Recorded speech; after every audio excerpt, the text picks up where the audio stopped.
12 তারিখ হে বাংলাদেশের জনতা, যদি নিজেরা নিজেদের ভাগ্যের পরিবর্তন করতে চান তাহলে গণভোটে হাঁ-এর পক্ষে রায় দিন, যেন 12 তারিখ হাঁ নিরঙ্কুশভাবে বিজয় লাভ করে।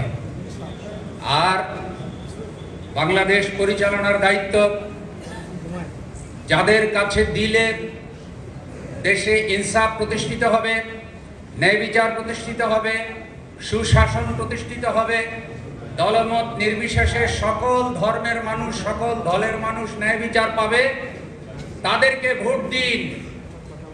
দেশের সবচেয়ে বড় মজলুম ইসলামী সংগঠন সহ যারা ঐক্যবদ্ধভাবে বাংলাদেশে ইনসাফ প্রতিষ্ঠার জন্য আন্দোলন করছে, আমি রাগ ঢাক ছাড়াই বলতে চাই 11 দলীয় জোটের প্রার্থীদেরকে ভোট দিন। আরেকটা কথা বলতে চাই, ওলামায়ে হযরত যারা জাতির গুরুত্বপূর্ণ আসনে আছেন, খুব সতর্ক সাবধান হয়ে কথা বলা উচিত।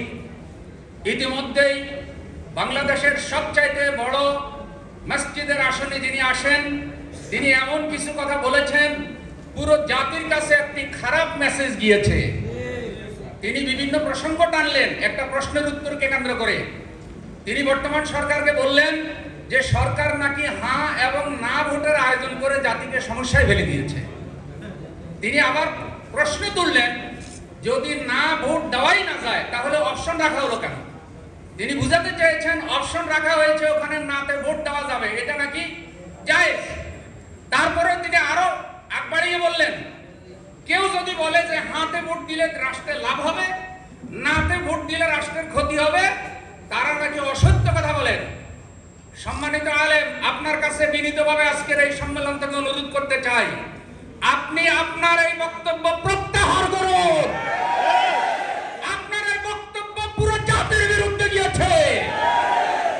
আপনার কাছে বিনীতভাবে আবেদন করতে চাই, আল্লাহ তাআলা হালাল হারাম সৃষ্টি করেছেন, এখন আপনার এই বক্তব্য অনুযায়ী আল্লাহ তো বান্দাদেরকে সমস্যায় ফেলে দিয়েছেন।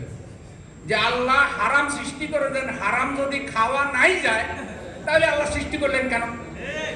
তার মানে উনি কত হালকা কথা বলেছেন। কেন না অপশন রাখা হয়েছে তার কারণ উনি বুঝতে পারেন নাই। উনি লক্ষ লক্ষ মানুষের সামনে একটি দলের ইশতেহার না পড়ে উনি বলেছেন এটা কোন ইসলামিক দলের ইশতেহার না, এটা নাকি সেকুলার ইশতেহার।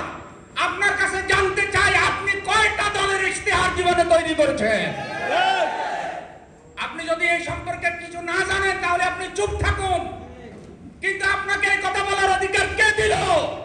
আপনার এই কথা অনুযায়ী তো মদিনার সনদও সেকুলার হয়ে যায়। মদিনার সনদের উপরে কোথাও কি ইসলাম লেখা আছে?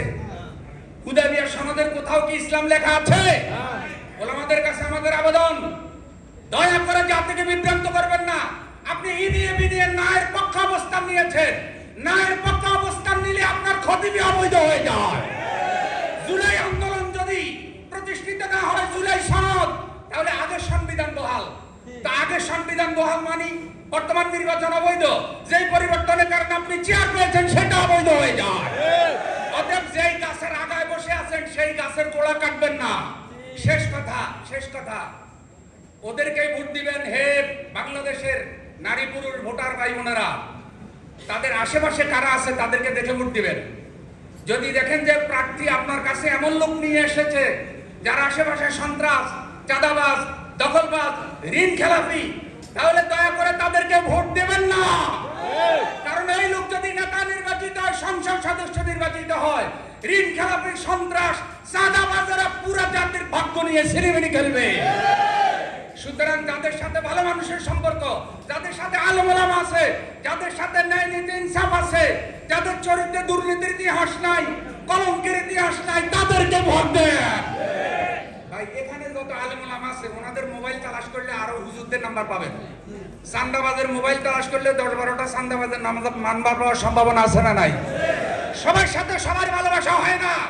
সুতরাং নির্দলীয় সংগঠন হেফাজত ইসলামের আমির সাহেব, আপনার ভালোবাসা হওয়ার কথা আলেমদের সাথে, কিন্তু আপনি কুপুরি মতবাদ চান্দাবাজদেরকে কিভাবে সমর্থন করতে পারেন? জাতির কাছে জবাব দিতে হবে। রক্তের বিনিময়ে জাতি এই জায়গায় এসেছে, তরুণের রক্ত দিয়েছে, ওই শহীদের রক্তের সাথে গাদ্দারি করবেন না। আসসালামু আলাইকুম।